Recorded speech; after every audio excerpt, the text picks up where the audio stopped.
बिन सत्संग विवेक न होए। जब तक आपके जीवन में सत्संग नहीं है तब तक आपका विवेक नहीं खुलता। विवेक के ऊपर धूल पड़ी रहती है। विवेक उस बौद्धिक स्थिति को कहा जाता है जिसमें आपको सही और गलत की पहचान होती है। क्या उचित है, क्या अनुचित है, क्या करना चाहिए, क्या नहीं करना चाहिए, इस बात का बिल्कुल सही पता अगर हमारा विवेक जागृत है, विवेक बिल्कुल खुला हुआ है, तब आपको पता चलता है। वरना मनुष्य ये समझ ही नहीं पाता उसके लिए क्या अच्छा है और क्या बुरा है। जिस चीज़ को वो अच्छा समझता है कहीं ना कहीं अल्टीमेटली उसमें बुराई छिपी होती है, उसमें दुख छिपा होता है। क्या करना उचित है, क्या करना उचित नहीं है, ये भी विवेकवान ही समझ पाता है, बाकी लोग नहीं समझ पाते। अनुचित कार्य को भी उचित समझ लेते हैं क्योंकि उनका निजी स्वार्थ है, उसमें कोई इच्छा है, कोई सुख बुद्धि है। तो विवेक का खुलना बहुत ज़रूरी है। बुद्धिमान आप हो लेकिन विवेकवान आपको सत्संग बनाता है। बिना सत्संग के विवेक हमारा जागृत हो नहीं सकता। सब लोग इस बात के लिए अपने आप को भाग्यशाली जानो कि किसी भी बहाने, किसी भी तरीके से हमें सत्संग तो मिला। और कोई बोलेगा सत्संग में जाने से फ़ायदा क्या है? आप सोचोगे हाँ फ़ायदा तो शायद कुछ नहीं है, बल्कि आने जाने में किराया खर्च करना पड़ता है, समय देना पड़ता है, शायद लॉस है, या और किसी प्रकार का लोगों की नाराज़गी सहनी पड़ती है, बंधन पड़ते हैं, या और किसी प्रकार का लॉस है। लेकिन ये सोचना हमारा तभी तक है जब तक हमारा विवेक खुला नहीं है। जब आपका विवेक खुल जाएगा तो आपको लगेगा सत्संग में जाने से ही तो फ़ायदा है, असली लाभ तो वही है। भगवान कृष्ण ने भगवद गीता में बोला है कि सबसे बढ़ के लाभ जो है ईश्वर की प्राप्ति से बढ़ के कोई और लाभ नहीं है। परमात्मा की प्राप्ति से बढ़ के कोई और लाभ नहीं है। तो सत्संग में आने में आपको माया भले न मिले, लेकिन आपको परमात्मा तो मिलता है, भगवान तो मिलता है। तो जिसको भगवान मिला उसे सब मिला। भगवान मिला, यही सबसे बड़ा लाभ है। धन दौलत मिल गई, पैसा मिल गया, नौकरी मिल गई, परिवार अच्छा मिल गया, बच्चे अच्छे मिल गए, ये सब लाभ जो है ना, ये माया का लाभ है, ये बड़ा लाभ नहीं है। उन सब से बढ़ के है कि मुझे परमात्मा मिला, आपका योग लगा, आपको मोक्ष मिला, और जीवन जीने की कला आती है, लाभ भी मिलता है और प्लस हमको जीवन जीने की कला आती है। तो कोई आपसे कहे सत्संग में जाने से फ़ायदा ही क्या, तो आप बता सको ना सत्संग में जाने से क्या क्या फ़ायदे हैं। आपको जीवन जीने की कला मिल जाती है, आपका विवेक खुल जाता है। सबसे बड़ी बात ये है, आप जिस फील्ड में भी रहोगे वहाँ पे कोई आपको ठग नहीं सकेगा, कोई आपको नुकसान नहीं पहुँचा सकेगा। आप अपने बुद्धि का, विवेक का एक उचित उपयोग कर पाओगे। तो सत्संग हमेशा हमारे लिए लाभकारी है।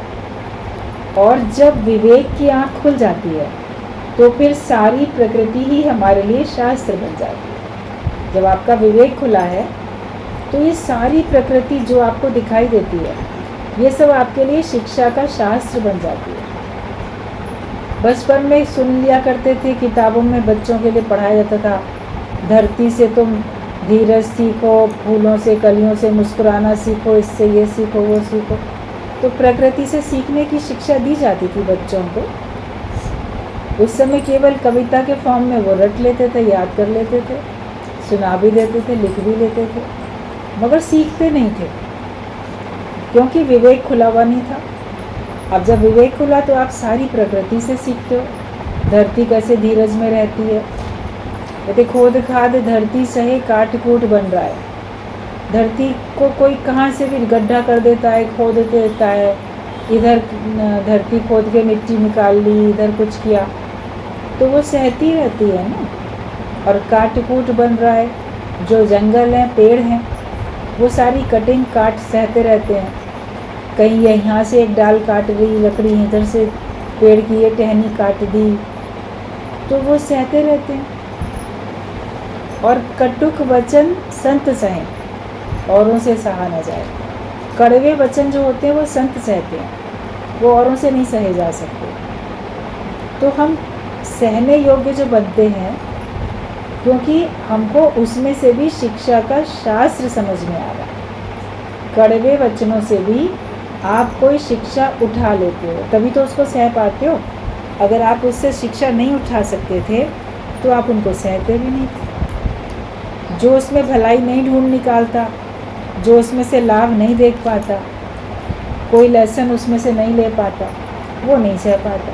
संत तो हर बात में भलाई ढूंढ निकालते रहते, इसमें भी भला है, इससे भी मुझे शिक्षा मिली, इसलिए वो सह सकता है। तो जब आपका विवेक खुलेगा तब आपके अंदर सहन शक्ति आएगी, और फिर सारी प्रकृति आपके लिए शिक्षा का शास्त्र बन जाएगी। फिर अलग से आप शास्त्र पढ़ो या ना पढ़ो, पढ़ना समय है, पढ़ना जानते हो, पढ़ सकते हो तो पढ़ना चाहिए, उसमें रुचि लगनी चाहिए।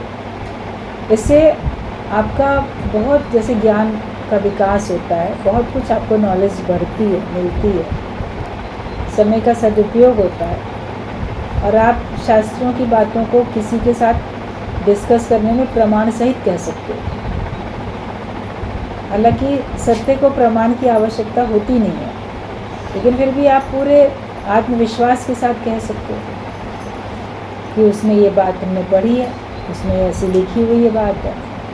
तो विवेक जब खुला होगा तभी आपके लिए सभी शिक्षा के शास्त्र बन जाएंगे, मतलब आप सब जगह से ज्ञान उठा सकते।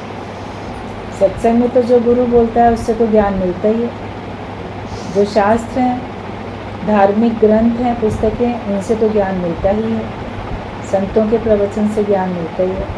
लेकिन जिसको भी देखते हो, आपका विवेक अगर खुला है तो आप अज्ञानी व्यक्ति को देखो तो उससे भी शिक्षा मिल रही। ज्ञानी से तो आपको शिक्षा मिलती ही मिलती है, लेकिन विवेकवान जो होता है उसको अज्ञानी व्यक्ति से भी शिक्षा मिलती है।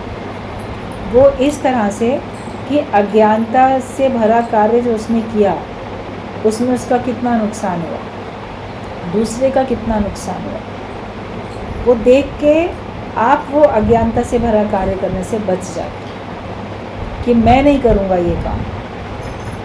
दूसरे ने ये गलती की, उसकी गलती को देख के आपने सीख लिया कि हमें ये गलती नहीं करनी है, तो शिक्षा तो उससे भी मिल गई ना। विवेक खुला था तभी तो आप सीख पाए उससे, विवेक खुला नहीं होता तो आप नहीं सीखते, नया बदकर्म बना लेते, ये बड़ा पापी है, बड़ा खराब है। अभी इतनी न्यूज़ चारों तरफ पेपर में पढ़ते हो, टीवी में देखते हो, वैसे भी एक दूसरे जानकारी मिलती है, उसमें सुखद दुखद, अपराध वाली या किसी के भले वाली, हर प्रकार की खबरें होती हैं। तो उन सबको देख के आपको शिक्षा मिलती है ना, कि जो गलत काम है वो क्यों किसी ने किया, वो मुझे नहीं करना चाहिए, और जो अच्छा काम है उसके लिए मुझे भी आगे तत्पर होना चाहिए, मैं भी आगे वैसे ही कार्य करूँ। तो अब विवेक खुला है तो आपको शिक्षा मिलती रहती है हर समय, हर एक से। दत्तात्रेय ने 24 गुरु किए, उसके लिए बोला जाता है कि उन्होंने 24 गुरु किए, मतलब कि उन्होंने जिसको देखा उससे कोई ना कोई शिक्षा ले ली। एक बार सारे 24 गुरु सब आप लोग को बताए भी गए थे, उनके बारे में डिटेल भी आप लोगों ने सुना है। तो वो उसका विवेक खुला हुआ था, तो सारी प्रकृति से, हर एक से उसने सीखा। तो आप लोग भी अपना जीवन ऐसा बनाओ विवेकवान कि जिधर दृष्टि जाए, जहाँ जाए, वहाँ से कुछ आप सीख सको और उन्नति हो सके। ज्ञान सीखो, आध्यात्म की कला ऐसे सीखो, आध्यात्मिक जीवन में उन्नति हो ऐसा सीखो। गलत चीज़ें तो बड़ी जल्दी सीख जाते हैं, अच्छी चीज़ सीखने में आपको बल लगाना पड़ता है। तो अच्छा जो है, जो कुछ है, वो विवेक के द्वारा ही सीखा जाता है। हर एक से शिक्षा लेना हमारा काम है। जब सीखने का भाव है तो हम हर चीज़ से सीखते हैं, वरना तो गुरु से भी हमको दोष दृष्टि हो जाती है, मतलब गुरु में भी हम दोष देखने लगते हैं। अगर आपका सीखने का भाव है तो आप हर एक से सीखोगे, लेकिन अगर आपको सीखना ही नहीं है तो अज्ञानियों से क्या, आप ज्ञानी से भी नहीं सीख सकते, आप ब्रह्म ज्ञानी से भी नहीं सीख सकते, आप जिसको गुरु मानते हो उससे भी नहीं सीखोगे, उसमें भी दोष निकालोगे। इन्होंने यहाँ ये गलत किया, इनको ऐसा नहीं करना चाहिए था, या इनके अंदर भी पक्षपात है, इनके अंदर भी किसी के लिए कम किसी के ज़्यादा भेदभाव है। कहीं कुछ आपकी अपनी तो भावना होती है। दोष निकालना आप अगर शुरू करो तो आप निराकार परमात्मा में भी हजारों दोष निकाल के दिखा सकते हो। हर एक के अंदर से दोष ढूंढ सकते हो, लेकिन खुद दोष रहित बनो, दोष दृष्टि से भी रहित बनो। मतलब खुद भी कोई दोष ना हो और तुम्हारी नज़र में भी किसी के प्रति दोष ना हो, तुम्हें बाहर भी कोई दोष ना दिखे। इतना आपका विवेक खुल जाए कि आपको सब जगह पे कहीं से शिक्षा ही मिलती दिखे, और जिससे शिक्षा लेते हैं उसको तो गुरु मान लेते हैं। शिक्षा देने का काम किसने किया? तभी दत्तात्रेय ने 24 गुरु बोले।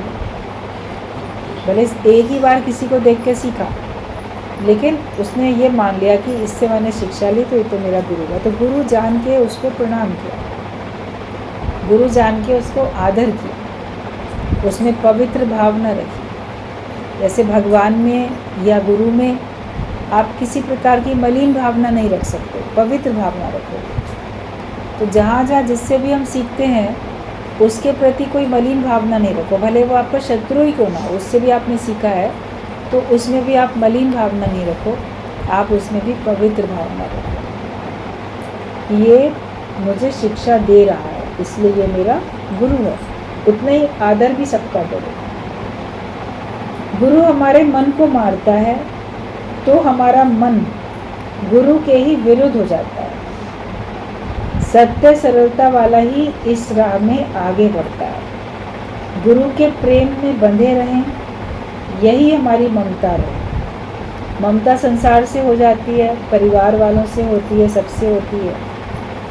गुरु से भी लगता है आसक्ति हो गई, ममता हो गई, प्रेम हो गया, लेकिन हम उसके प्रेम में बंधे रहें, ये हमारी ममता। जैसे मोह ममता आपकी धंसी रहती है ना सात चमड़ी के भीतर, तो ऐसा गुरु से ये भाव कि मैं इसको छोड़ नहीं सकता, इससे जो मुझे ज्ञान मिला है वो मेरे लिए सबसे ज़्यादा ज़रूरी चीज़ मिली है, तो इनको हम कैसे छोड़ सकते हैं? ज्ञान को तो कभी नहीं छोड़ सकते, ज्ञान को तो कभी नहीं भूल सकते। और मन कई बार गुरु के विरुद्ध हो जाता है। अगर आपका मन गुरु के विरुद्ध हो रहा है तो आप ये देखो कारण क्या है कि गुरु आपके मन के विरुद्ध चलता है। मन में तमाम प्रकार की इच्छाएं, कामनाएं हैं, गुरु उनको पूरा नहीं करता बल्कि उनको वो काटता है। कुछ ऐसे होते हैं जो कि आपके भाव जिनको गुरु पूरा भी करा देता है, जिनके पूरा करने में कोई नुकसान नहीं है। लेकिन कुछ इच्छाएं आपकी ऐसी होती हैं, कुछ भावनाएं आपकी ऐसी होती हैं जिनको पूरा करने में आपकी गिरावट है, आपका नुकसान है, इसलिए गुरु उनको कभी पूरा नहीं करता। तो मन बड़ा परेशान हो जाता है, मेरा नहीं सुनते, ये अपनी चलाते हैं, मेरे भी तो मन को देखो, मेरी भी तो ख्वाहिशें हैं, इच्छाएं हैं, इनको भी तो पूरा होने दो। थोड़ा संसार के भी सुख ले लेंगे तो क्या होगा, थोड़ा सांसारिकता में चले जाएंगे, लोकारित में चले जाएंगे तो क्या होगा। लेकिन अगर आपने अपने जीवन को मुक्त करना है, जीवन मुक्ति का आनंद लेना है, योग लगाना है, तो गुरु तो जानता है ना कि तुम्हारा समय पता नहीं कितना है, जो करना है आज ही तो कर ले, आगे किसने कल देखा, आगे का किसी का कोई भरोसा नहीं। तो इसके लिए वो आपको पहले ही दिन से अभ्यास कराता है। आप बोलोगे थोड़े थोड़े अपने अभ्यास करेंगे, थोड़ा थोड़ा साधन करेंगे, थोड़ा थोड़ा विकार छोड़ेंगे, लेकिन गुरु जी कहते थे एक झटके से छोड़ दो। बाहर से तो एक झटके से ही त्याग कर दो, फिर मन की आसक्तियां हैं तो उनको ज्ञान से काटो, मन जाए तो उसको रोको, मगर बाहर से तो एक झटके से ही छोड़ना पड़ेगा। बाहर से भी अगर आप धीरे धीरे करोगे तो आपकी कभी भी नहीं छूटेगी। जगत में जो भी आपकी मनोवृत्तियां हैं, जो आपके इतना बड़ा दायरा है, घोड़े के रेस वाला बड़ा सर्कल है, तो वो ऐसे कैसे छूटेगा। अगर गलत संगत को छोड़ना है तो तुरंत छोड़ोगे ना। कोई भी आपकी आदत है जो खराब है, शराब, सिगरेट या कोई और प्रकार की आदत, जुआ खेलना, कहीं और झूठ बोलना, कहीं कुछ करना, बहुत सारी आदतें, चोरी, पता नहीं किसमें कैसी कैसी आदतें पड़ जाती हैं, तो उसको तो दृढ़ निश्चय करके तुरंत छोड़ोगे ना। फिर कारण सामने आएगा तो मन को रोको। आप बोलो नहीं, थोड़ा थोड़ा करके धीरे धीरे छोड़ेंगे, धीरे धीरे नहीं छोड़ पाएंगे। अज्ञानता को धीरे धीरे छोड़ेंगे, वो नहीं छोड़ पाएंगे। तो गुरु हमारे मन के विरुद्ध चलता है, इसलिए हमारा मन गुरु के विरुद्ध जाता है। फिर मन बोलेगा ये सत्संग छोड़ दो, इस गुरु से बात करना छोड़ दो, इसको असली बात बताना छोड़ दो, इससे नाता रखना छोड़ दो, क्योंकि आपके मन की सत्ता जैसे हिल जाती है।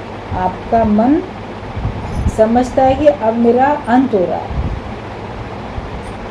मन के जगत की प्रलय होने लग जाती है, इसलिए मन घबराने लग जाता है। मगर आप उस बात को भी, अगर गुरु से प्रेम है तो उसको भी आप आराम से पार लगा सकते हो, उस ख्याल को आप दूर कर सकते हो। प्रेम होगा तब, प्रेम से बंधे हुए होंगे तब। जो प्रेम से बंधा नहीं रहता है, जिसका हृदय का नाता कुंडा नहीं जुड़ा रहता है, वो प्रेम कहता है मगर समय आने पे वो अलग हो जाता है। नाव में लोहे की जंजीर अगर पड़ी है, उसका एक कुंडा नाव से जुड़ा हुआ है, फिर कितने भी हिचकोले आएंगे तो वो कहीं इधर उधर जाएगी नहीं ना, वरना तो स्लिप होके या झटके से वो पानी के अंदर भी गिर जाएगी, या कोई भी उसको उठा के लेके जा सकता है, मगर उसका एक सिरा बंधा हुआ है तो उसे कोई लेके नहीं जा सकता। गुरुजी एक एग्जाम्पल देते थे,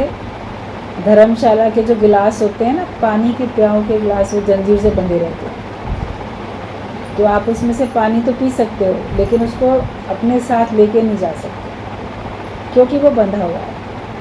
तो हमारा मन भी अगर गुरु से बंधा है, सत्संग से बंधा है, तो लोग आपसे लाभ तो ले सकते हैं, सुख भी ले सकते हैं, लेकिन आपको अपना नहीं बना सकते, आपको लेके नहीं जा सकते, कहीं चोरी नहीं हो सकती। तो बंधे रहना ज़रूरी है कहीं पे, तो गुरु के प्रेम में बंधे रहो, यही हमारी ममता है।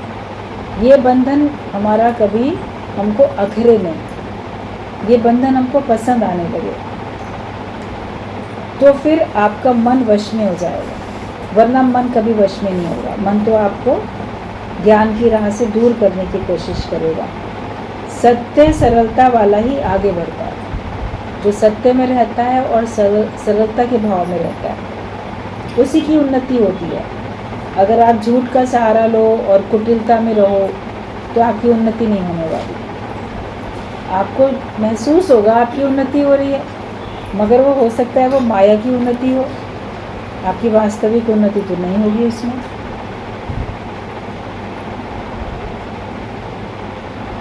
मन किसी के भी बंधन में बंधना नहीं चाहता। मन जो है किसी के बंधन में बंधना नहीं चाहता। हर व्यक्ति ज्ञान तो लेना चाहता है, लेकिन किसी के बंधन में बंधना नहीं चाहता। सत्संग के नियम के बंधन में नहीं बंधना चाहते, गुरु की आज्ञा के बंधन में नहीं बंधना चाहते, लेकिन ज्ञानवान होना चाहते, ज्ञान लेना चाहते। बिना गुरु के भय के मन को किसी का डर नहीं होगा तो विकारों से वो नहीं छूटेगा। अगर आपके मन में गुरु के प्रति भय है तो फिर आपका मन और बातों में भी भय करेगा, जन्म मरण से बचने के लिए उपाय सोचेगा। उसको 84 लाख योनियों में चला न जाऊं, इस बात का उसको भय रहेगा। लेकिन जिसको गुरु का भय नहीं है, उसको फिर किसी बात का भय नहीं रहेगा, फिर तो वो माया के अधीन होगा ज़रूर। तो मन को जब तक किसी का डर नहीं होगा तब तक विकारों से वो छूटेगा नहीं। ये बात गुरु को पसंद नहीं आएगी, इस बात का भय होना चाहिए। और ये भय प्रेम में होता है, बिना प्रेम के ये भय नहीं होता, ये भय प्रेम में होता है। अपने को गुरु के प्रेम में इतना रखो, भय में भयभीत होके दूरी नहीं बनती है, लेकिन भय में बुराइयों में ना जाएं, इस बात की सावधानी होती है कि कहीं इस बात का गुरु को पता चलेगा तो वो मेरे से कहीं नाराज़ तो नहीं हो जाएगा। इस बात का हमको भय होना चाहिए कि हम उसकी नाराज़गी बर्दाश्त ना कर पाए। तो मन को किसी का डर नहीं होगा तो विकारों से नहीं छूटेगा। बच्चे को स्कूल में मास्टर का डर ही तो सुधारता है। बच्चे को जो सुधारता है तो स्कूल में मास्टर का डर सुधारता है। होमवर्क करके नहीं लेके जाएंगे, टीचर डांटेगी, मास्टर में सजा देगा, सबके सामने बोलेगा, बच्चे मजाक बनाएंगे। तो ये डर होता है जिस वजह से बच्चे सुधरते हैं। घर में भी अगर आप बच्चों को सुधारना चाहते हो तो पहले तो उनके अंदर में प्रेम तो है आपका, मगर आपके प्रति उनको भय भी होना चाहिए, तभी उनका नियम बनेगा।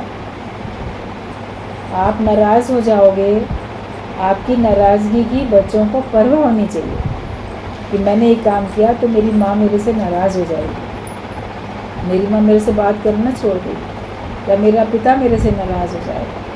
तो उस नाराज़गी का भय होना चाहिए ना। तो वो भय जब अति प्रेम होगा तब बच्चों का भी हो जाएगा। वरना बोलेंगे नहीं बोलते हो तो नहीं बोलो। अगर प्रेम नहीं है तो यही होगा। नाराज़गी की परवाह कब होती है? जब प्रेम होता है। तो प्रेम तो रखो इतना, मगर फिर साथ में भय भी हो, तब वो सुधरेंगे, वरना नहीं सुधरेंगे। बचपन से लेके बड़े होने तक अलग अलग प्रकार से साम दान दंड भेद की अलग अलग नीतियाँ अपनाई जाती हैं, तब किसी का सुधार आप कर पाते हो। तो पहले हमें खुद भी सुधारना है और फिर औरों को भी हमको सुधारना है, मगर प्रेम हो साथ में, बिना प्रेम के कुछ नहीं। तो बच्चे को स्कूल में मास्टर का डर ही तो सुधारता है, तभी वो होमवर्क करता है, वरना तो ये मन अपनी उद्दंडता से बाज नहीं आएगा। मन तो अपनी चाल टेढ़ी चलेगा, उद्दंडता करेगा ही करेगा। इसको सौंप दो, मन बेचे सदगुरु के पास, तिस सेवक के कारज नास। मन को ये ऐसा सौंप दो कि अब ये इसको तो मारो कूटो जैसा भी करो, लेकिन इसको सुधारो। जैसे आप अपने मैले, बहुत ज़्यादा मैले कपड़े धोबी को दे देते हो, मतलब चाहे जो तरीका अपनाओ, लेकिन हमको बिल्कुल साफ़ करके लाते दो। इसको चाहे भट्टी पे चढ़ाए, चाहे उसको सोटे से कूटे, पत्थर पे कूटे, रगड़े, जो भी करे कपड़ों को, लेकिन धोबी उसको साफ़ करके लाते दो। तो इस मन को भी गुरु को सौंप दो। अब फिर चाहे इस मन के गुरु विपरीत चले या प्रीत रखे उससे, या डांटे डपटे, जो भी करे, लेकिन मन को सुधार दो। अब आपका मन सुधर जाना चाहिए। मन हेरा फेरी नहीं करे, मन आपको ज्ञान के रास्ते पे लेके आए। जिसका मन सुधर गया वो लोग सत्संग में नियम से आने लग जाते हैं। अभी नियम से नहीं आते, थोड़ा मन हेरा फेरी कर रहा है, अभी पूरी तरह सुधरा नहीं है, तो उसको पूरा सुधारो। घोड़े की लगाम सदैव मालिक के हाथ में होनी चाहिए। आप मालिक बनो ना अपने मन के, तो मन की लगाम तुम्हारे हाथ में होनी चाहिए। मन की लगाम पता नहीं किस किस के हाथ में दे रखी है, इच्छाओं के हाथ में दे रखी है। तो घोड़े की लगाम घोड़े के ही हाथ में पकड़ा के चल रहे हो तो कैसे काम चलेगा? वो तो फिर जहाँ मर्जी वो जाएगा और तुम उसके पीछे पीछे चलते रहोगे। तो मन जहाँ मर्जी जाएगा, अभी ट्रेंड तो हुआ नहीं है, मंजिल को तो जाएगा नहीं, तो तुम उसके पीछे पीछे जाओगे।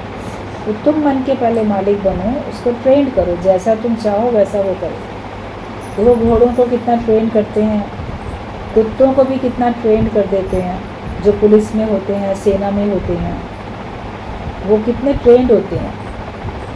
वो अपने मालिक को जानते हैं कैसे बचाना है और कैसे शत्रु से बचाना है। पहले ज़माने में तो घोड़ों पर ही तो चढ़ के युद्ध होते थे, हाथी घोड़े इन सब पे होते थे। आजकल की तरह थोड़ी होते थे इतने सारे, इस प्रकार से टैंक और ये सब एटम बम इतने सारे थोड़ी होते थे। तब देखो जो उनके घोड़े होते थे वो कितने ट्रेंड होते थे। चाहे झांसी की रानी लक्ष्मीबाई का घोड़ा हो या शिवाजी का घोड़ा, राणा प्रताप का घोड़ा, कहाँ कितने सबने पढ़े हैं हिस्ट्री में सब एग्जाम्पल कि वो कितने ट्रेंड थे। उन्होंने युद्ध में अपने मालिक को कैसे बचाया और शत्रु को कैसे भांपा और कैसे एकदम बहादुरी के साथ उन्होंने अपने मालिक के इशारे पे युद्ध में पूरा का पूरा सहयोग किया, भयभीत नहीं हुए।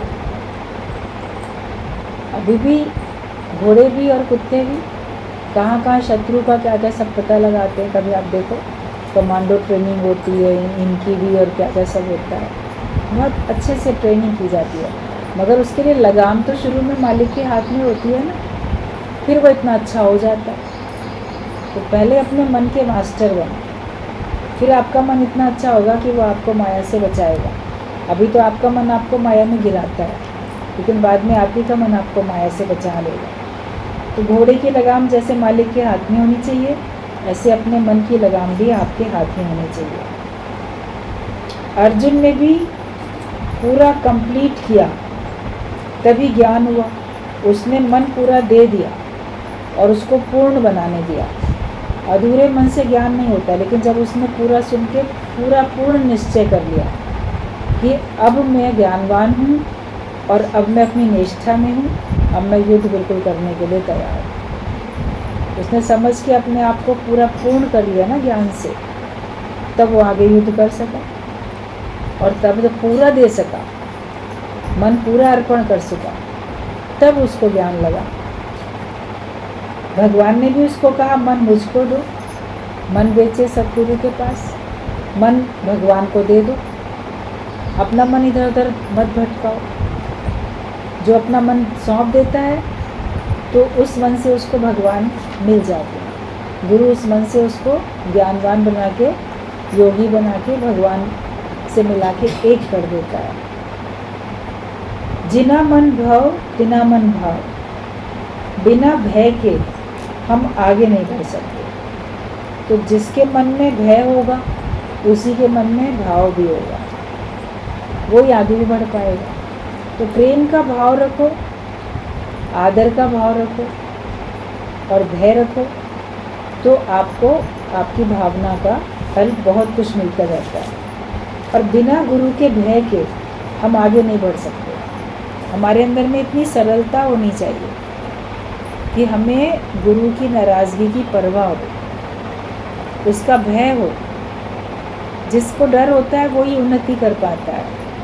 कई लोगों को नहीं डर होता तो वो अपनी मनमर्जी चलते हैं। गुरु भी उनको फिर एक आध बार कह के छोड़ देता है कि ये नहीं सुधर रहे हैं, तो देखो वहीं के वहीं रह जाते हैं। जिन्होंने गुरु की नाराज़गी की परवाह की और आज्ञा में चले तो उनकी बहुत उन्नति हुई, और जिन्होंने उस समय मन की सुनी, गुरु की नहीं सुनी, तो हम देखते हैं कि उनकी उन्नति रह जाती है उतनी की उतनी। वो आगे आध्यात्मिक जीवन में उन्नति नहीं कर पाते। आपको पूर्ण बनना है ना। अधूरे तो थे बहुत, कई जन्म में अधूरे थे, तभी तो ये जन्म मिला। पिछले जन्म में पूर्ण हो गए होते तो ये जन्म ही क्यों लेते सभी लोग। तो अब इस जन्म में तो हमको बहुत दृढ़ता से मेहनत करनी है, पुरुषार्थ करना है, मन को स्थिर करना है, ताकि अब हम दोबारा से दुनिया में आ ना सकें। अब कोई कारण ना बचे जिसके लिए मुझे दुनिया में आना पड़े। कोई इच्छा, कोई कामना, किसी की भी प्रकार की चाहना हमारे अंदर ना हो, और कर्म का सारा हिसाब किताब आपका समाप्त हो जाए। नए कर्म बनाओ नहीं, जो पुराने हैं वो आपके सामने उनके फल जैसे भी आते हैं, अच्छे बुरे दुख सुख के, उसको प्रसन्नता से स्वीकार कर लो, तो ये आपका अंतिम जन्म हो जाएगा। अगर हम प्रसन्नता से स्वीकार नहीं करेंगे तो फिर जैसे कि हमने नाराज़गी जाहिर की, आगे उन्नति कैसे होगी। और उसमें दोष देख लिया, भगवान ने ये गलत किया, फलाने ने ये गलत किया, तो आपका फिर नया कर्म बदकर्म बना। सावधानी हमको हमेशा रखनी है। तो जब तक गुरु से भय नहीं होगा, निराकार परमात्मा से भय नहीं होगा, तब तक आगे नहीं बढ़ सकते। लोकारीत भी एक प्रकार का भय मर्यादा में रखने के लिए सांसारिक लोगों के लिए ज़रूरी है, लोग क्या कहेंगे, इस बात की परवाह जो करता है वो बुराइयों से बचता है, अपराध से बचता है। और जिसको लोगों की परवाह नहीं होती है कि लोग कहें तो कहें, हमको क्या परवाह है। तो जो सांसारिक व्यक्ति भी माया में, अगर वो मर्यादा में नहीं रहता, लोकारित में नहीं रहता, तो आप देखो उससे गलत काम भी होते, पाप भी वो करता है। लेकिन ये भय कि लोग क्या कहेंगे उसको अपराध से और पाप से बचाता है। मेरा ही नाम खराब होगा, इसी वजह से भी लोग काम नहीं गलत करते हैं। और थोड़ा भय होता है भगवान से, तो मुझे ही भुगतना पड़ेगा। जग से चाहे भाग ले प्राणी, मन से भागना पड़े। संसार से आप छुपा सकते हो अपनी गलतियाँ, भगवान से कैसे छुपा सकते हो? उसके तो आगे सब है, उसको सब खबर है, उससे बच भी नहीं सकते। तो जब भगवान का भय होता है तो हम अपराधों से और पाप से बचते चले जाते हैं। गुरु से भय होता है तो माया से बचते चले जाते हैं। तो भय होना हमारे लिए उन्नति के लिए ज़रूरी है। गुरु के बताए हुए मार्ग पर चलने से ही हम सरलता से पार हो सकते हैं। जो गुरु ने मार्ग बताया है ज्ञान का, उस पे सरलता से चलो, उसमें बहुत मन बुद्धि नहीं लगाओ। विवेक खुला है, आपको दिख रहा है क्या सही है क्या गलत है। अगर विवेक नहीं खुला होगा तो आपको नहीं समझ में आएगा। लेकिन जब आप सत्संग में आते हो, आपका विवेक खुल चुका है, फिर तो जो गुरु आपको आज्ञा दे रहा है उसमें आपको समझ में आएगा ना, विवेक खुला है तो, कि ये मेरे लिए उचित है कि अनुचित है। तो उसमें आपको लगेगा कि हाँ मेरे लिए उचित है, तो आप सरलता से आगे बढ़ोगे। गुरु के बताए मार्ग पे, गुरु का कौन सा मार्ग है? ज्ञान का ही तो मार्ग है। वो हमें अज्ञानता के मार्ग पे थोड़ी लेके जाता है। तो ज्ञान के मार्ग में हमको आगे बढ़ना है, अज्ञानता के मार्ग में हमको नहीं जाना। ये मार्ग सरल भी है, और जिसने मन अपना नहीं बेचा उसके लिए कठिन भी है। जिसने समर्पण कर दिया उसके लिए सरल है, और जिसने समर्पण नहीं किया उसके लिए कठिन है। तो कहते अपना जीवन सौंप दो मेरे हाथों में, तो अपना जीवन आप भगवान के हाथ में सौंप दो। डोरी सौंप के तो देख एक बार, उदासी मन काहे को करे। जिसने अपने जीवन की डोर भगवान के हवाले कर दी, फिर उसको चिंता किस बात की, फिर उसको डर किस बात का? फिर तो उसकी उन्नति होनी है ना। भगवान आपकी गिरावट क्यों करेंगे? भगवान तो चाहते हैं सारे भगवान के भक्त बन जाएं, सब अच्छे मार्ग पे चलें। इतना कलयुग है, कलयुग में गुरु के कारण से ही तो हमारे जीवन में सतयुग आता है। औरों के जीवन में तो कलयुग है, कलह क्लेश है, लेकिन गुरु के कारण से तुम्हारे जीवन में सतयुग आया। कलयुग में क्या क्या होगा, बहुत सारे शास्त्रों में, ग्रंथों में उसका वर्णन है, और वो सब देखने में भी आता है। अगर आप ग्रंथ पढ़ो, शास्त्र पढ़ो, तो कलयुग के लक्षण बहुत जगह पे आपको मिल जाएंगे। कलयुग की शुरुआत होगी तो ऐसा ऐसा परिवर्तन आएगा लोगों के जीवन में, व्यवहार में, सोच में, कर्मों में। आगे चल के और कलयुग बढ़ेगा तो ऐसा होगा वैसा होगा। थोड़ी खोज करो, पढ़ो, तब समझ में आएगा। और वो सब आज दिख रहा है। पहले शुरू में कोई कल्पना नहीं कर सकता था कि इस तरह से भी क्या आगे होगा। जो आप बच्चे थे, जिस समय छोटे बच्चे थे आप, अगर आपकी एज इस समय काफ़ी बड़ी है, तो आप अपने बचपन में जैसा देखते थे लोगों का जीवन, लोगों का चरित्र, लोगों का विचार, स्वभाव, सोच, उनके कर्म, और आज आप देखते हो आज की जनरेशन को, तो कितना ज़मीन आसमान का अंतर दिखता है। उस समय आप ये कल्पना भी नहीं कर सकते थे कि आगे चल के लोग ऐसा जीवन जिएंगे, ऐसे रहेंगे। सोच से परे था ना, मगर आपको अपने जीवन में ही दिखाई दे रहा है। अपने बचपन से लेके ओल्ड एज में अगर आप हो तो आप देख पा रहे हो। जो लोग आज यंग हैं वो वैसे ही जीवन ठीक समझ रहे हैं, लेकिन जब वो ओल्ड होंगे तो उनके सामने और बढ़ के ऐसा दिखेगा जो वो आज नहीं कल्पना कर पा रहे थे। तो ये होता जाता है। मगर इस कलयुग का अंत, कलयुग में होने वाले जो लक्षण हैं लोगों के अंदर, जो उनके कर्म हैं, उनसे तो गुरु बचाता है। सतयुग में हमको ले आता है।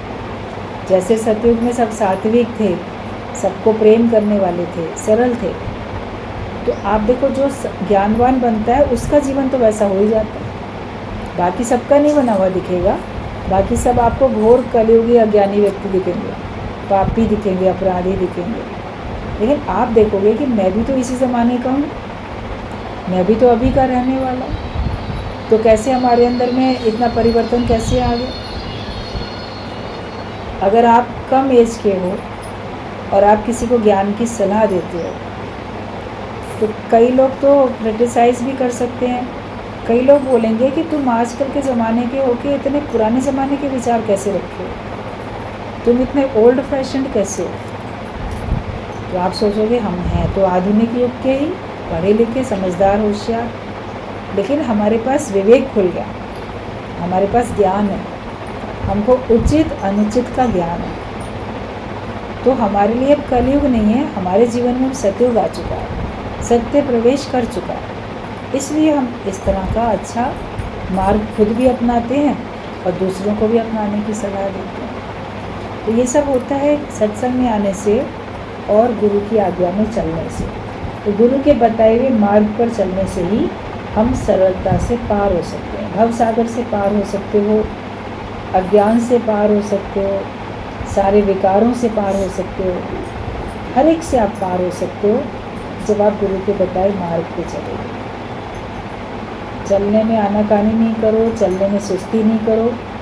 गुरुजी बोलते थे चल चल रे नौजवान, जैसे सोल्जर होता है ना, एकदम जोश में चल पड़ता है, ऐसे तुम भी इस ज्ञान के मार्ग पे पूरी तरह से जोश में चल पड़ो, तो आपको मंजिल आपकी अवश्य मिलेगी और आपको देख के और लोग भी जोश में आएंगे।